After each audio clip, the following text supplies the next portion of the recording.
ના કશી ધમાલ નહીં, મારે ખરેખર તમને એમ પૂછવું છે, હમ તમારા જીવનમાં મારી શું કિંમત છે?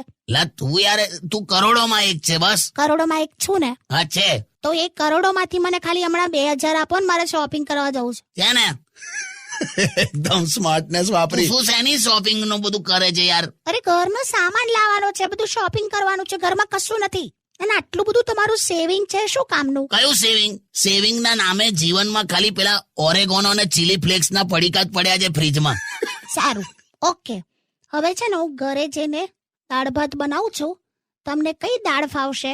મને ભાત સાથે કોઈ પણ દાળ ફાવશે. ઓકે, લો આ 5 રૂપિયા, 10 પેકેટ લેતા આવજો. 5 રૂપિયામાં 10 પેકેટ દાળ કઈ રીતે મળે? કોઈ પણ પાનના ગલ્લા પર મળી જશે. ગલ્લા પર? 5 રૂપિયામાં 10 ધાણા દાળ લેતા આવજો. એમ? એટલે ભાતની અંદર દાણા દાળ નાખીને ખાઉં મેં? તમે તો કીધું તમને કોઈ પણ દાળ ચાલશે. એટલે દાણા દાળ હોય.